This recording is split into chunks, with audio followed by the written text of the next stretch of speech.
Jaya Gopi Janavalabha Girivaradari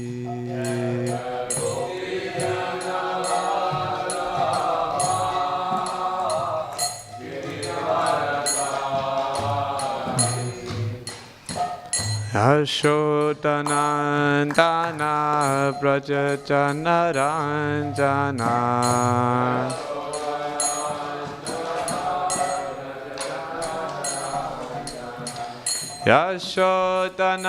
Yashodanandana Brajajanaranjana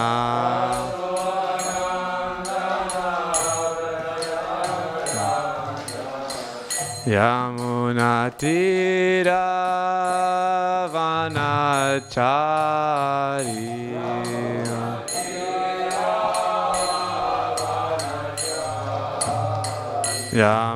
Yamunatira Vanachari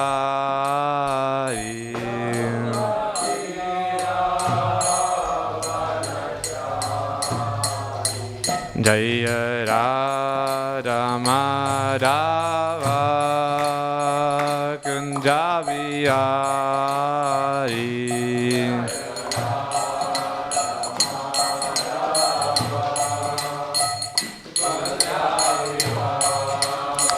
Jaya Radha Madhava Kunjabiyari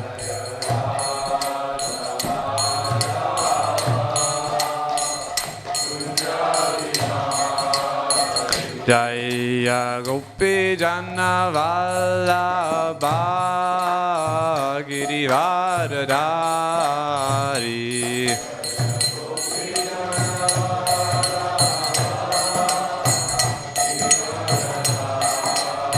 Jaya Gopi Janavalabha Girivaradari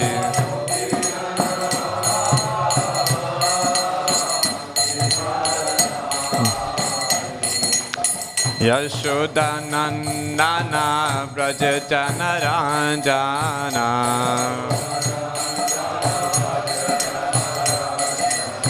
Yashodanandana Brajajanaranjana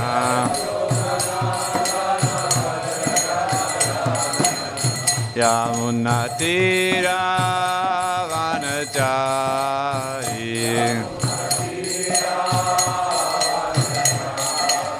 Yamunatira Vanachari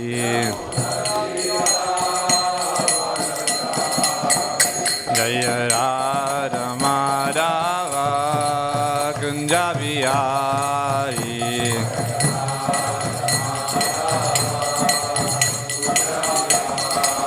Jaya Radha Madhava Kunjabiyari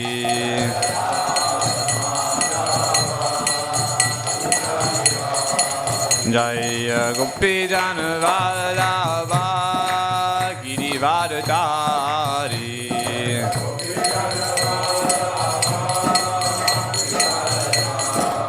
Jaya Gopi Janavalabha Girivaradari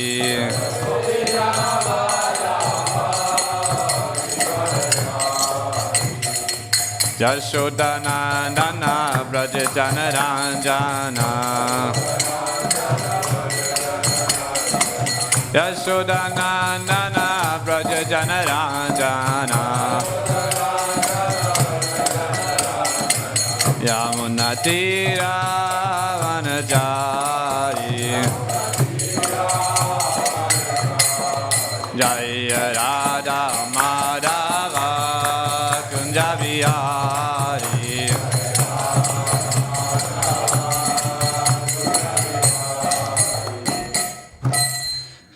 Shri Shri Radha Gokulananda ki Shri Sitaram Lakshman Hanuman ki Shri Gauratai ki Shri Prabhupada ki Om Namo Bhagavate Vasudevaya Om Namo Bhagavate Vasudevaya. Om Namo Bhagavate Vasudevaya.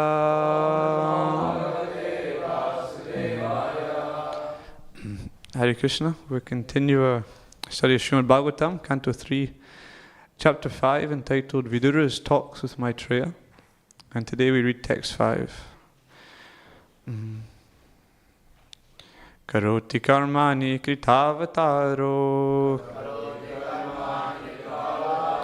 yan yatma tantro bhagavan straidadisha yatasa sarjagra idam niriha shangstapya vrittim jagato vitate karotya karmani kritavataro yanyatma tantro bhagavam strayadisha yatasa sajagra idam niriha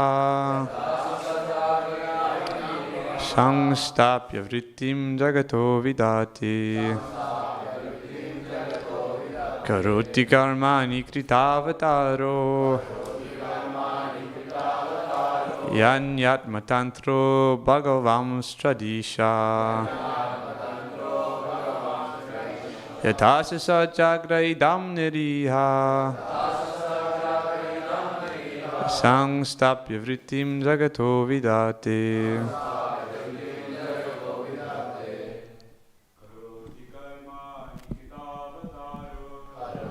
karmani kritavataro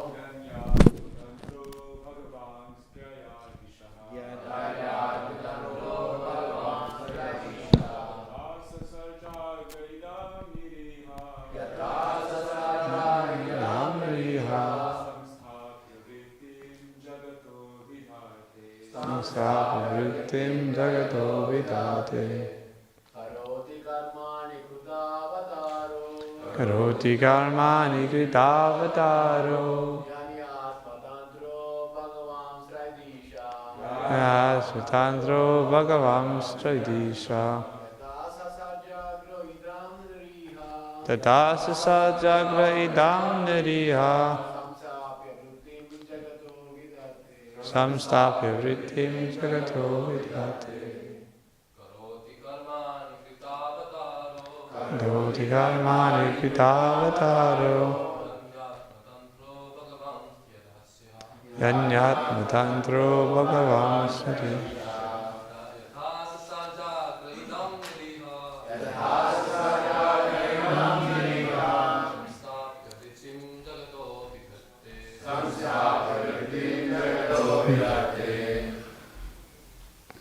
Others?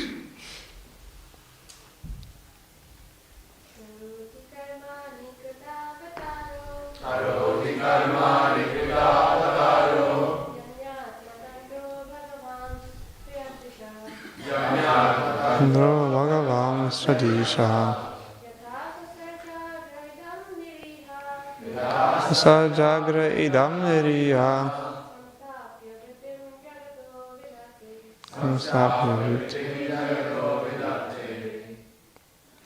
karoti does them, karmani transcendental activities, krita by accepting, avatara incarnations, yani all those, atmatantra self-independent, Bhagavan the personality of Godhead, Tri Adishaha the Lord of the three worlds, Yata as much as, Sisarja created, Agre at first, Idam this cosmic manifestation, Niriha although desireless, Sangstapya by establishing, Vrittim means of livelihood, Jagataha of the universe, Vidate as he regulates. Translation and purport by His Divine Grace, A.C. Bhaktivedanta Swami Srila Prabhupada. Srila Prabhupada ki Jai. O great sage, kindly narrate how the Supreme Personality of Godhead, who is the independent, desireless Lord of the three worlds, and the controller of all energies, accepts incarnations, and creates the cosmic manifestation with perfectly arranged regulative principles for its maintenance. Purport. Lord Krishna is the original personality of Godhead, from whom the three creative incarnations, namely the Purusha avatars, Karanara-Vaishyayi Vishnu, Garbhodakashayi Vishnu, and Shirodakashayi Vishnu expand. The whole material creation is conducted by the three Purushas in successive stages under the external energy of the Lord, and thus material nature is controlled by Him. Thinking material nature to be independent is like seeing milk from the nipple-like bags on the neck of a goat. The Lord is independent and desireless. He does not create the material world for His own satisfaction, as we create our household affairs to fulfill our material desires. Actually, the material world is created for the illusory enjoyment of the conditioned souls, who have been against the transcendental service of the Lord since time immemorial. But the material universes are full in themselves. There is no scarcity for maintenance in the material world. Because of their poor fund of knowledge, the materialists are disturbed when there is an apparent increase in population on the earth. Whenever there is a living being on the earth, however, his subsistence is immediately arranged by the Lord. The other species of living entities, who far outnumber human society, are never disturbed for maintenance. They are never seen dying of starvation. It is only human society that is disturbed about the food situation and, due to cover up the real fact of administrative mismanagement, takes shelter in the plea that the population is excessively increasing. If there is any scarcity in the world, it is a scarcity of God consciousness. Otherwise, by the grace of the Lord, there is no scarcity of anything.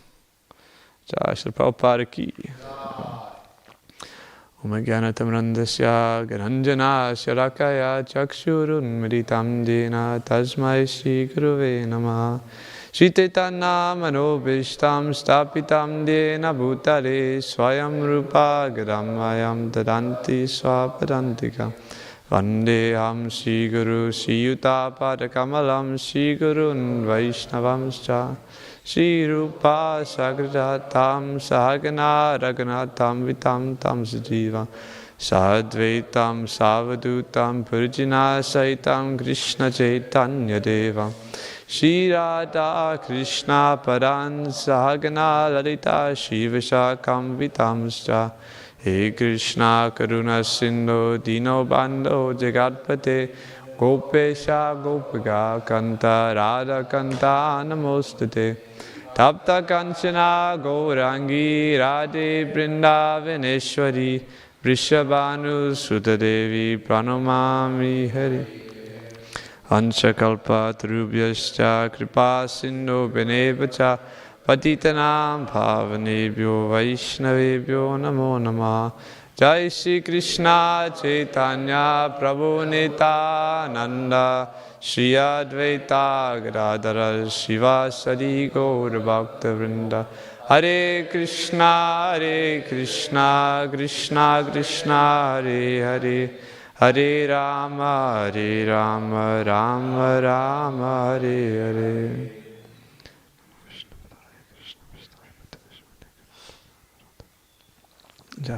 Hare Krishna, dear devotees. So I'm humbly seeking the blessings and prayers of all the assembled Vaishnavas, all the many senior devotees especially. And I pray that I can be the first listener in this class, and I speak for my own purification. So we're in the third canto of Srimad Bhagavatam, and Vidura is asking some questions to Maitreya. Bhagavatam is a book of questions and answers. And it's very interesting, the question which Vidura is asking of Maitreya, particularly when you appreciate the context in which he's asking this question.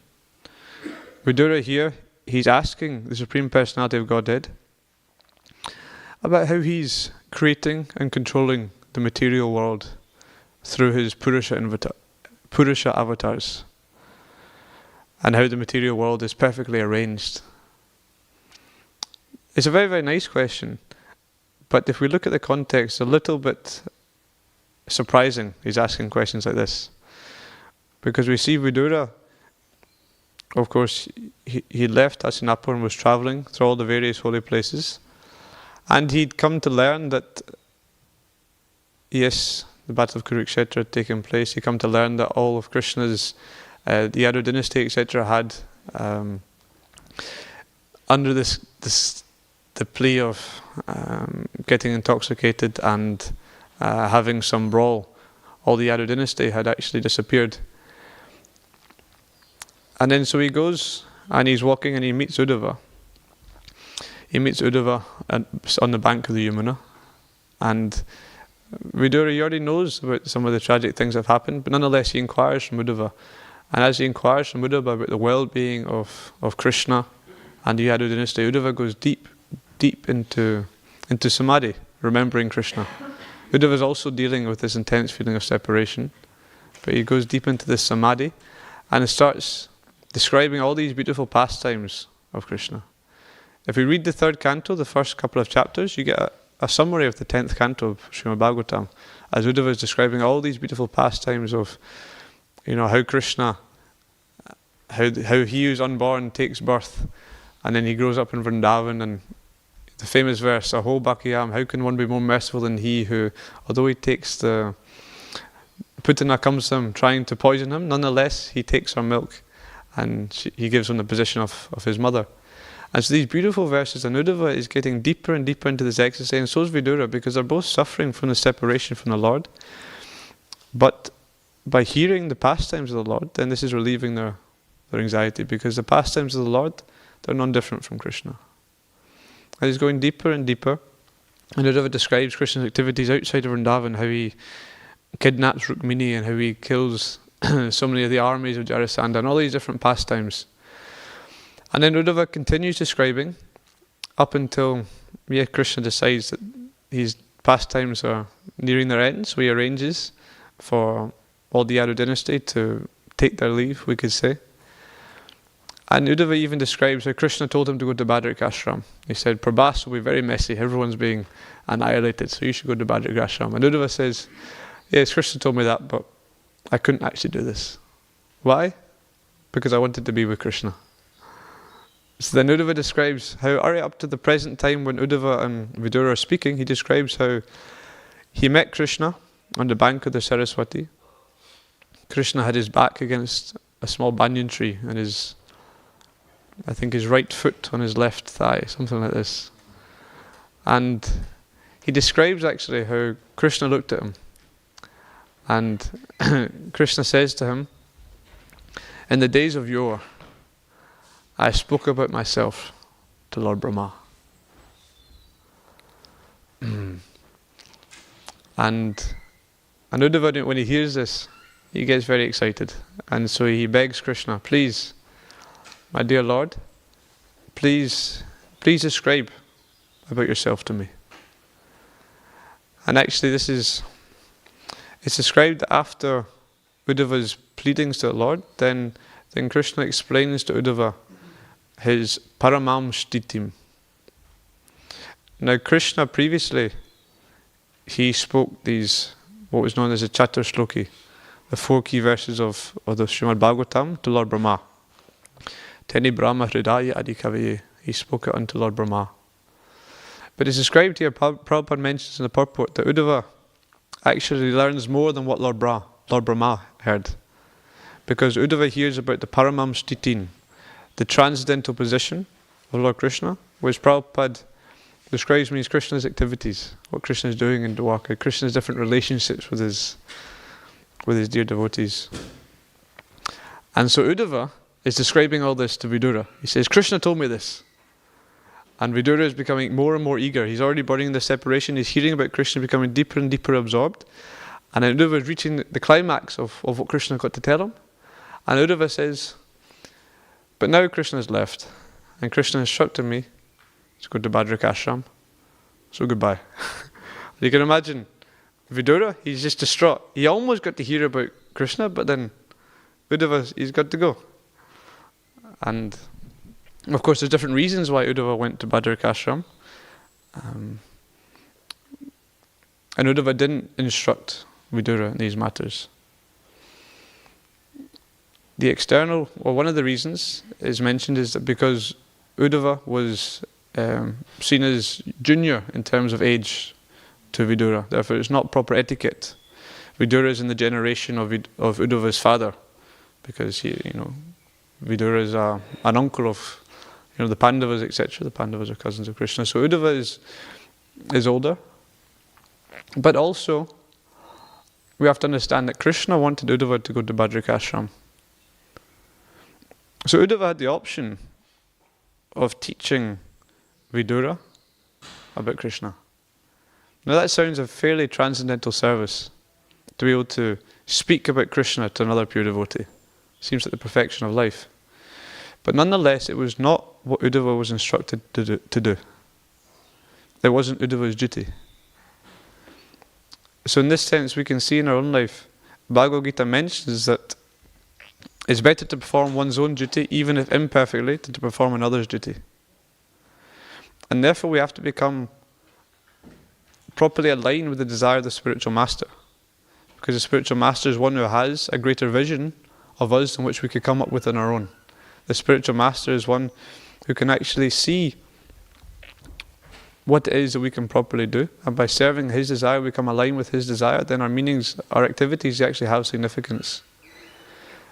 Prabhupada writes in one purport in the 4th canto that one would rather give up their life than fail to execute the mission of their spiritual master. That actually the perfection of life is to imbibe that mood and the mission of the spiritual master so deeply into the heart. And so we see Uddhava, he had the option of engaging in a very Krishna conscious activity, but nonetheless it's not what was instructed. So similarly in our own life we have to think, okay, we can do different Krishna conscious things. There's so many different activities we could do under the heading of devotional service.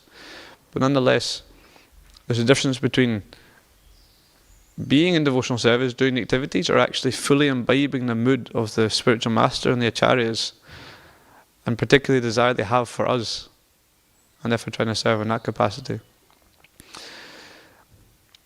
So then as Uddhava is saying goodbye to Vidura, then Vidura is begging, please, I need to know about this. I need to know about Krishna. I need to know about this Paramam Stitim. And so Uddhava says, well, it's okay. Because actually when Krishna was speaking to me, someone else was there. Maitreya. Of course, Maitreya, he's senior, so it's suitable for you to take instructions and hear about Krishna from him. And when Vidura hears this, he becomes overwhelmed.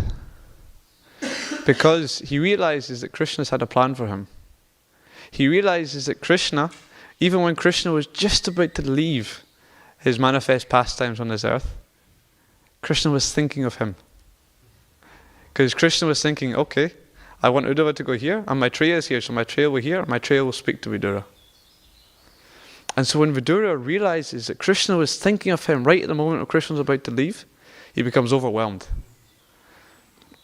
Because Krishna consciousness is so immensely personal. When you realize that Krishna is thinking of you. This idea that you personally. And it's like that in our own lives, we're not on the platform perhaps of Vidura, but nonetheless Krishna is personally involved in our lives. As a personal relationship. And as we get deeper in our Krishna consciousness, we can realize that relationship increasingly. So then this is the context in which Vidura asks this question here. So imagine they've been talking so deeply about Krishna's pastimes, and then Uddhava's mentioning this highest, most paramam stitim, and he says, but I can't tell you, go to Maitreya. And Vidura goes to Maitreya, and what does he ask? He says, kindly narrate how the Supreme Personality of Godhead, who is the independent, desireless Lord of the three worlds and the controller of all energies, accepts incarnations and creates the cosmic manifestation with perfectly arranged regulative principles for its maintenance. What's interesting is, why is he not asking directly about Krishna? He's asking very indirectly. You feel, Krishna's just left, you're burning in separation, you want to hear about Krishna? Why are we going to go with all this, asking about Purusha avatars, the creation of the cosmic manifestation, etc.? So Prabhupada, he gives in his purports two reasons. The first reason is Vidura is feeling overwhelmed emotionally. You'll notice actually Vidura is a very emotional person, and emotions are a necessity in bhakti. Bhakti is a matter of melting the heart. So if your heart doesn't melt, if you do not cry. Was it not Indradyumna Maharaj was speaking on Monday, he was doing kirtans, he was quoting Gaur Govinda Maharaj, and the reporter was asking him, so what is this Krishna conscious movement about? He went, crying. But ultimately it's a movement of crying. So we see Vidura is very emotional. And so Prabhupada is suggesting that to hear about Krishna directly perhaps is too overwhelming, so he's asking more indirectly about Krishna and his different incarnations, how Krishna is creating the cosmic manifestation, etc. And the other reason Prabhupada gives is actually because Vidura is thinking about something greater than just himself. He's actually thinking about the upliftment and the welfare of the entirety of society. He's thinking actually about how this conversation can benefit devotees so far in the future. He's actually Vidura, whether or not he's directly aware of it, we right now, we're benefiting from this conversation he had. So Vidura, in his activities, even though he's burning in separation, he's actually still seeing how he can serve. Because he's requiring this conversation to be spoken so that we can actually understand Krishna. Because Prabhupada writes, it's in the second canto, one purport, that for the pure devotee, there's no difference between Krishna's pastimes, whether Krishna is enjoying with the residents of Vrindavan, or Krishna is accepting different incarnations for the creation of the material cosmic manifestation. There's no difference for the pure devotee. But for those devotees who are materially contaminated, if we have some material conditioning, then these pastimes of how Krishna creates the cosmic manifestation, etc., they're very beneficial for us. They free us from this material contamination. We're not able to properly relish, the pastimes of Krishna and Vrindavan while we still have so many material contaminations, etc. Therefore, we should read Bhagavatam in order and get deep in Bhagavatam in order. Not that we should not read the pastimes of Krishna and Vrindavan, but these should not be our center of focus while we're still materially, got so much material contamination. So one lesson we can learn from this is how a very supposedly simple activity, two people having a conversation, can have so much deep significance if these people themselves are deep in their spiritual life. It describes it's in the Bible, the book of Ecclesiastes, which Jayadvaita Maharaj has commented on, that there's material life is like grasping at smoke. That for most people engaged in material life, the activities we do, they're inherently meaningless. Doesn't matter how big an empire you build, how tall a skyscraper, how nice your family is, how beautiful you look. Anything you have, if it doesn't have devotional service there, it's like grasping at smoke. It's completely meaningless. In the grand scale of things, no one will remember.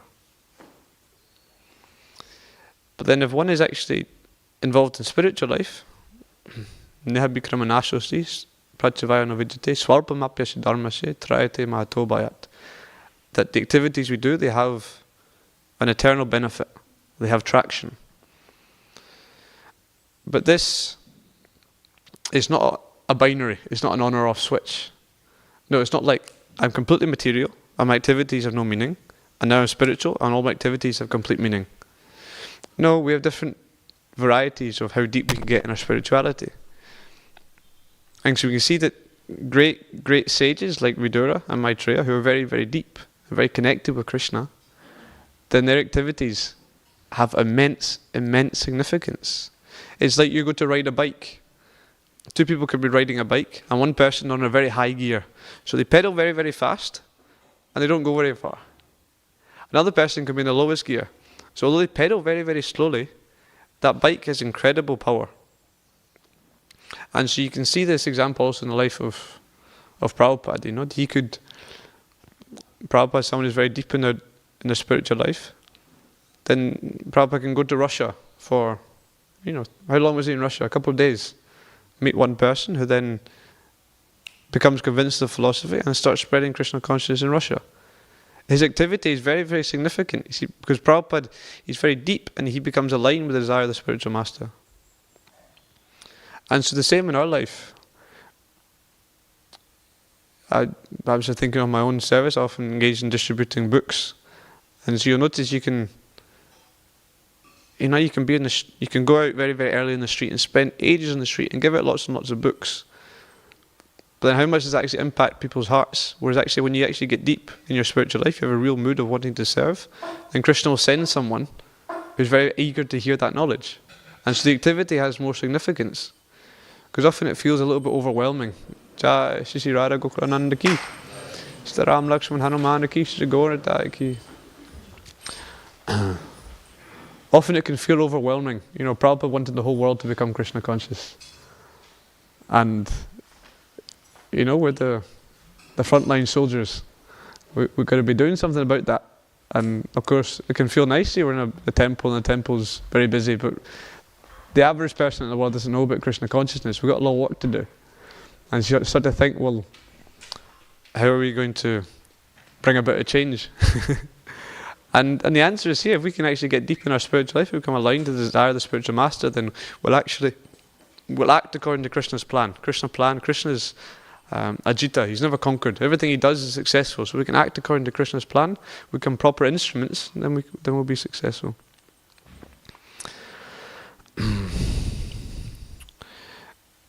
So now we'll look briefly at this purport from this verse. A very nice purport Prabhupada's given. Because in this verse it's talking about how Krishna has accepted different incarnations for the creation of the material universe. And Prabhupada's describing how to see, to think material nature independent, to think material nature the supreme cause, to think everything has come from material nature. It's like people who think milk can come from the neck of a goat. I always like this analogy. It's something I've never been able to relate to. Particularly, I was Googling yesterday some pictures of goats, and even then, I couldn't quite see the nipple-like bags. But I understand the principle. That just as, to think that a child is born just from a mother. If you've got higher knowledge, that doesn't make any sense. It requires a mother and a father for the child to be born. Same, Prabhupada gives the analogy of the iron. Now, the iron, if it's been kept in the fire, and is very, very red hot, if it take out the fire, and you touch it to something, it's got burning property. It will burn you. But to think that iron itself has a property of fire is incorrect. You see, the iron has to be put into the fire. There's another factor required. And these things are very obvious for the spiritualist. To think that this entire world has absolutely no meaning and just arose about by chance, it seems a somewhat preposterous idea. But other people are very much convinced by it, because we do not see the world according to how it is. We see the world according to our own consciousness. There's a verse like that. I don't know the verse. Atmavam Jagate Vishvam, something like this. We see the world according to our own vision. And so actually when we engage in the process of devotional service, we're purifying our senses, we're purifying our consciousness, and things become much more apparent. It's like, well, of course there's some higher force directing everything. And of course that force is a person, because ultimately we're persons. How could it be that some impersonal force is creating personal entities? And it's like this. Prabhupada, he gives the analogy of one man maybe working in a very, very big business. And he's just a very, very simple man. He just goes in, perhaps he works on a computer, he comes in at 9 o'clock, He logs in, does his work, and leaves. And all he can see is his tiny little activities he does in his little office. But actually he's part of a much, much bigger business, and on top of him, maybe he can see he's got some boss who's like in charge of, his group of workers. And that's all he can see. But above that, there is, the department head. Then you have maybe a regional secretary. Then you have a CEO. And this little guy working down the business, he can't even conceive of the CEO who's up here. The same, we're like that if we want to enjoy this material world. See, in the purport, Prabhupada's writing, the material world is created for the illusory enjoyment of the conditioned souls who have been against the transcendental service of the Lord since time immemorial. So if we want to enjoy this material world, then Krishna allows us to enjoy it in such a way that we can forget he exists. You see, we need Krishna's help to forget that he exists. But Krishna, this material world is so perfect that he can actually create it in such a way that we can be fully convinced that there's no higher authority here. If that's what we want. See, it's all based upon desire, ultimately. But when we actually want to work out what our purpose is, why we're here, then we start engaging in activities which purify our consciousness, and we can start to see things clearly. We can see things more as they are. I like the story.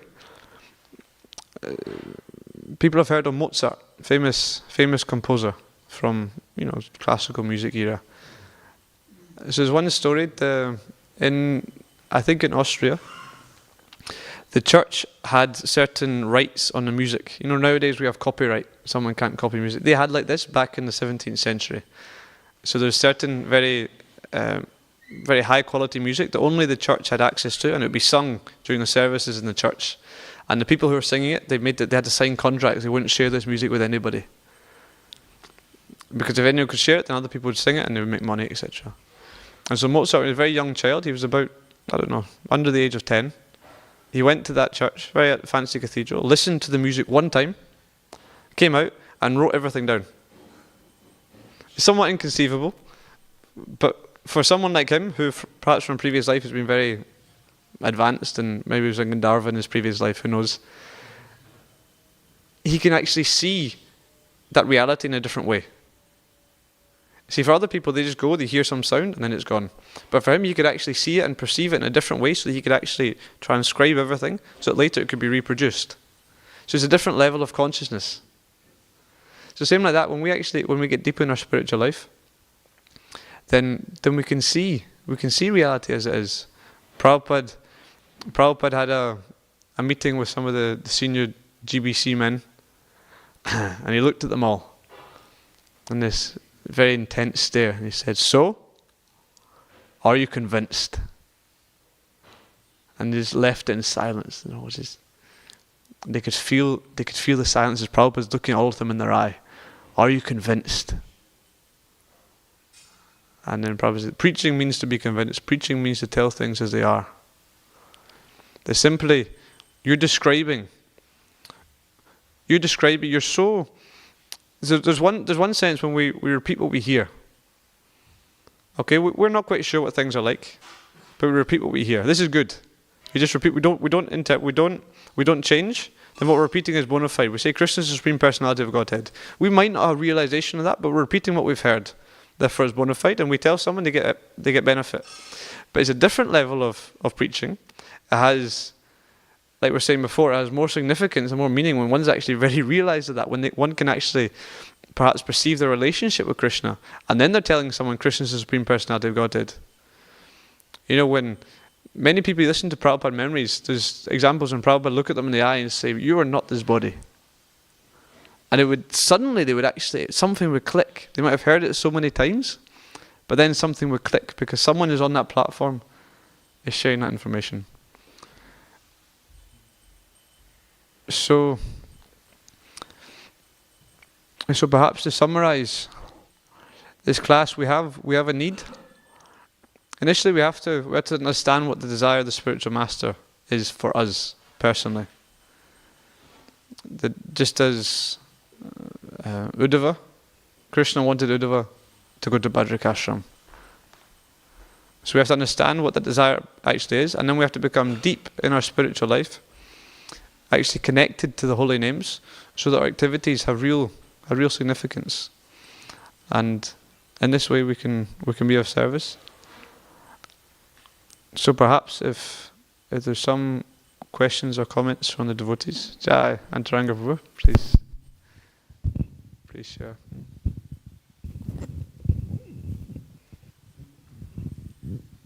Hare Krishna, Panca Tattva Prabhu. I think it was a very beautiful presentation, very nice class. You mentioned very good, very nice points. My question is this culture exchange between Maitreya, Vidura and Uddhava.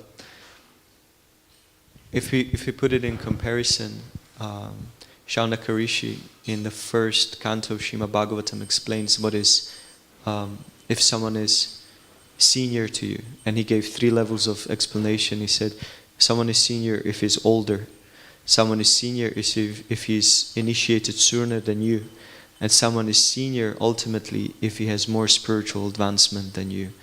And when on that highest stage, there's no sort of a, we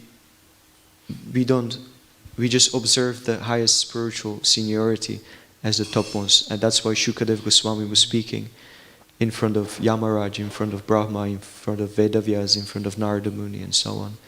So how we can see what that Shaunaka Rishi said, that type of seniority, and why it was not, for instance, applied in the relationship between Vidura, Uddhava, and Maitreya Rishi. Thank you very much, Prabhu. I was also thinking about this. I couldn't find anything explicitly. My only thought was that it feels like there's an internal and an external reason. It seems it's more like an external reason, because Uddhava has already been instructing, Uddhava's already been telling Vidura about Krishna previously. And so he doesn't seem to have any particular issue with telling him about Krishna. And all Vidura is asking then is to tell him more about Krishna. He says, no, you should go to Vidura. So it seems like it's, Uddhava he's been given that instruction to go to Bhadrak Ashram. He's burning in separation from Krishna.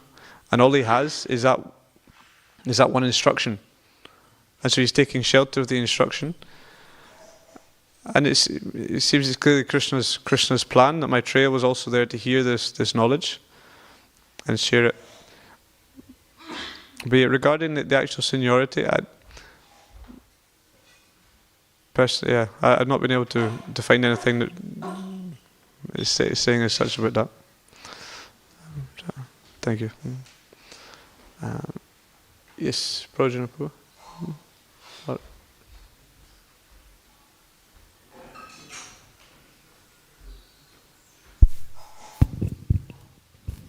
I just want to quote from Bhagavad Gita 4:35. This is after an inquiry to the spiritual master, who can give him knowledge, because he's seen the truth. He says, the conclusion is, after that, having obtained real knowledge from a self-realized soul, you'll never again fall into such illusion, for whom you will see that all living beings are part of the Supreme, are part of the Supreme. Or in other words, that they are mine. That they are mine. And he says, mine is not a possessive thing. They're mine. That seems like a sort of a feeling. But when they are mine, because we belong together in love. The lovers, they're not concerned, they're only concerned about each other. So Krishna is like that. He's only concerned is that we'll find out how he wants us more than anything, because he's incomplete without He's incomplete without us. We got to go back to him and do what he asks. Thank you.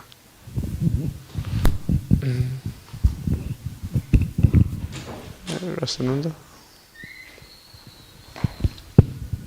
Hare Krishna, Panca Tattva. Thank you so much for your class. My question is, at some point you mentioned how the analogy of the iron put in the fire, and I guess the qualities of the fire, that we shouldn't think that the iron in itself has those properties, that it has to be in contact with the fire. Could you please elaborate on that one and clarify it for me, in the sense like how to make sense of it?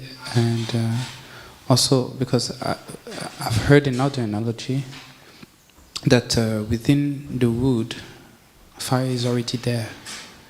You know, it's already latent. It just has to be manifested when it comes in contact with fire. So can you kind of... Yeah, in this context, the analogy of the iron is just as the milk from the nipple-like bags of the goat. To think milk comes from there is false. To think that heat comes from iron is false. The iron can imbibe the properties of the heat if it's been kept in the fire. But you need the fire. The iron is Prakriti, and the heat is Purusha or Krishna. Regarding the fire and the wood, this analogy is used in different contexts. You know, regarding like perceiving the soul within the body, etc.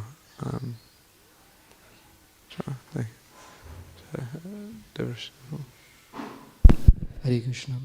I also had the same kind of question in terms of relationship between Parikshit Maharaj and Sukadeva Goswami, and why the correlation is between the two. And then I remembered this point that Prabhupada mentioned in his purport in the first canto, that here Prabhupada saying that Sukadeva Goswami learned Bhagavatam from his father Vyasadeva, but he had no chance to recite it.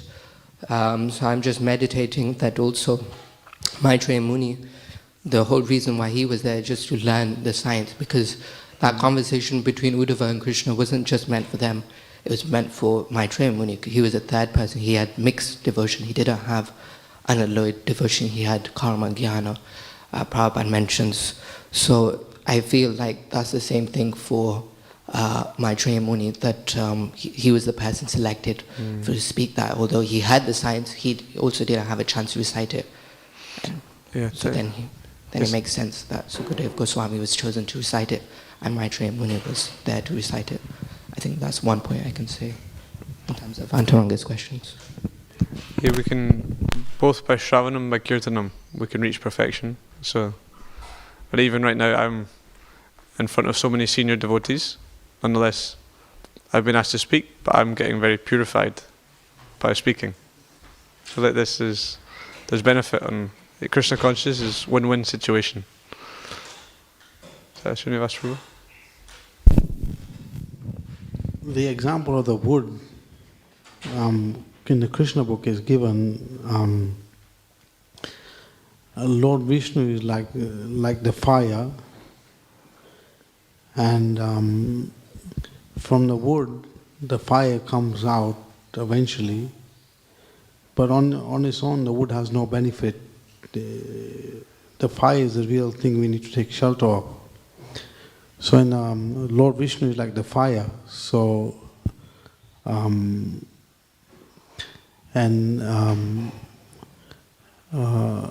Prabhupada gives an example in terms of the fire is the real thing we need to take shelter of, which is Lord Vishnu, which purifies everything. Yeah, thank you.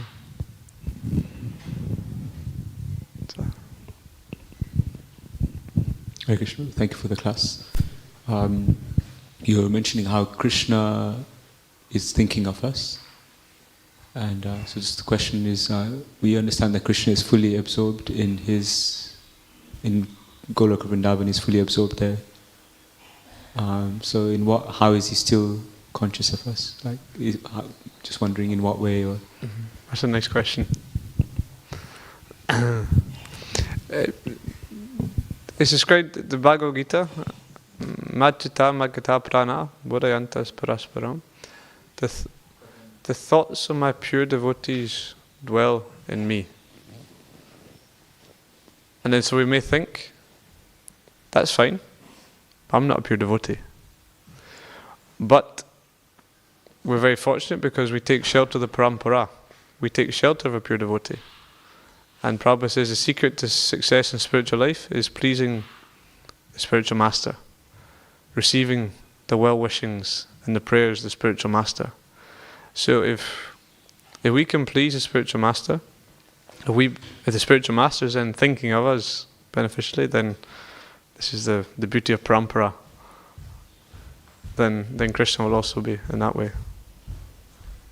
Krishna's in the heart. He's never stressed, he's never worried, he's never anxious about the creation, but nonetheless he's fully conscious of everything. Swarat, abhigya, swarat, abhigya, yeah. He's fully conscious. So, achinta beda beda tattva. He's simultaneously fully absorbed in enjoying his pastimes, but he's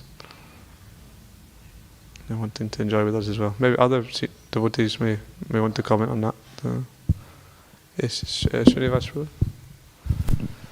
In Lord Chaitanya's pastimes, this brahmachari who was just drinking milk, he was just into austerities. He was like Mayavadi in some ways.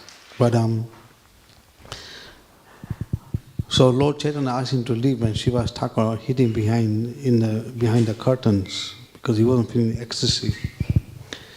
So as he was leaving, he had a glimpse of Lord Chaitanya's kirtan, and he felt humble in the way that Lord Chaitanya chastised him.